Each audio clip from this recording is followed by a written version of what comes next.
வணக்கம் நண்பர்களே.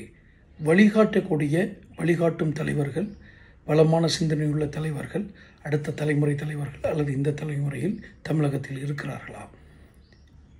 ஒரு தேசத்திற்கு வழிகாட்டியாக இருக்கக்கூடியவர்கள், மக்களினுடைய தனிநபர் வாழ்க்கையை மேம்படுத்தக்கூடிய ஆலோசனைகளை பெற்றிருப்பவர்கள், அவர்கள் வாழ்வு முன்னேறி அவர்களுடைய வருவாய் முன்னேறி வாங்கும் திறன் அதிகரித்து அவர்கள் நல்ல நிலைக்கு வரக்கூடிய திட்டங்களை வைத்திருக்கக்கூடிய தலைவர்கள் இப்போது இருக்கிறார்களா அல்லது இல்லை இவர்கள் உருவாகி கொண்டிருக்கிறார்கள் என்ற ஒரு நம்பிக்கை நமக்கு இருக்கிறதா?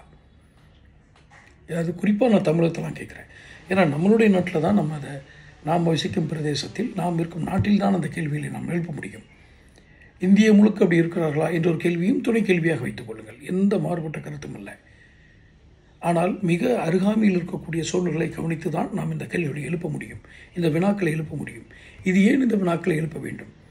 ஏன் உங்கள் அவநம்பிக்கையாகவே பேசுகிறீங்க? அல்ல, எதிர்கால தலைமுறை, என் வயது 50 கடந்தது, எனக்கு அடுத்த தலைமுறை அவர்கள் தான் உழைக்கும் மக்களாக, ஊதியம் பெறும் மக்களாக, தொழில் முனைவோராக, மற்ற வணிகர்களாக இது ஒரு விதத்தில் பொருளீட்டும் வகையில் அவர்கள் வளர்ந்து கொண்டிருக்கிறார்கள். ஆனால் அவர்களுக்கு வழிகாட்டும் தலைவர்கள் வேண்டும். ஏன் வழிகாட்டும் தலைவர்கள் ஏன்னா உங்களால் வாழ முடியாதா அப்படின்னு கேட்டால் நிச்சயமாக கூறுகிறேன். வழிகாட்டும் தலைவர்கள் என்பது இங்கு அரசியல் கட்சிகள் அரசாலும் ஒரு ஜனநாயகம் இருக்கிறது. அரசியல் கட்சிகள் தான் இங்கு அரசாட்சியில் வர முடியும். ஒரு தனிநபர்களாக சேர்ந்து நாம் எல்லாம் ஆளுக்கு ஒரு தொகுதியில் நின்று வந்து அப்படியெல்லாம் முடியாது. ஜனநாயகம் வேறு விதமான பாதையை வைத்திருக்கிறது. ஒரு குறிப்பிட்ட பதிவு பெற்ற அரசியல் கட்சிகள் தான் தேர்தலில் நின்று வெற்றி பெற்று சுயேட்சையை நிற்கலாம். சுயேட்சைகள்லாம் சேர்ந்து என்னைக்கு நீங்கள் ஒரு தலைமையை உருவாக்க இயலும். தனிநபராக ஒரு தேர்தல் போட்டியிட்டவரும் வாக்குகளை பெறுவதே பெரிய கடினமான காலம் இது. நான் கள நிலவரத்தை வைத்து கூறுகிறேன். அப்போ அரசியல் கட்சிகள் மட்டுமே அரசாள முடியும் என்ற ஒரு நிலைப்பாடு இருக்கும் ஒரு தேசத்தில் தனிநபர்கள் அரசியல்வாதிகளாக உருவாகிறார்கள். அதில் நல்லவர்கள், வழிகாட்டுதல் பண்புள்ளவர்கள், பிற அடுத்த தலைமுறைக்கு இந்த தேசத்தை வளமாக வைத்துக் கொண்டிருப்பவர்கள் வருகிறார்களா என்றால் அப்படி வந்தால்தான் நல்ல அறிகுறி. அந்த நல்ல அறிகுறி தெரிந்தால், நான் வரவே இல்லை, எல்லோரும் மோசம் என்று சொல்லவில்லை, அப்படி ஒருவேளை இருப்பார்களே ஆனால் எங்கேயாவது தேடி கண்டுபிடித்தால் தயவுசெய்து பதிலாக இந்த வீடியோவில் போடுங்க. ஏன்னா இந்த ஒரு எச்சரிக்கை மணியை நான் தொடர்ந்து என்னுடைய வீடியோக்கள் வாயிலாக வெளியிட்டு கொண்டே வருகிறேன். இது ஒரு எச்சரிக்கை மணி.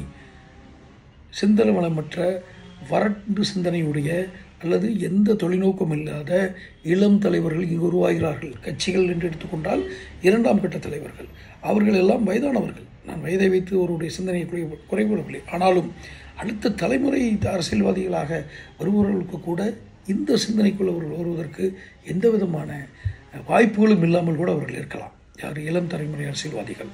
இந்த இளம் தலைமுறை அரசியல்வாதிகளை எதிர்கால தேசம் அவர்களை நம்பி காத்திருக்கிறது. காரணம், அரசியல் கட்சிக்கு தான் ஆள முடியும் என்ற அபாயம் நமக்கு இருக்கிறது.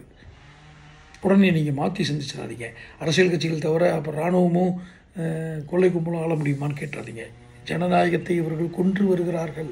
ஒரு புறம் ஜனநாயகம் செத்து கொண்டு இருக்கிறது, அடுத்த புறம் ஒரு அருகதையற்ற இளம் தலைவர்கள் உருவாகி வருகிறார்கள். ஒரு சமூக விரோதிகள் எங்கள் அரசியல்வாதிகளாக உருவாகி வருகிறார்கள். ஆபத்தை நோக்கி நாம் இல்லையா? சொல்வதில் உடன்பாடு இருந்தால் நான் தொடர்ந்து சொல்வதை சற்று காது கொடுத்து கேளுங்கள். தொடர்ந்து சேனல் சப்ஸ்கிரைப் பண்ணுங்கள், நோட்டிஃபிகேஷன் பில் பதிவு பண்ணுங்கள்.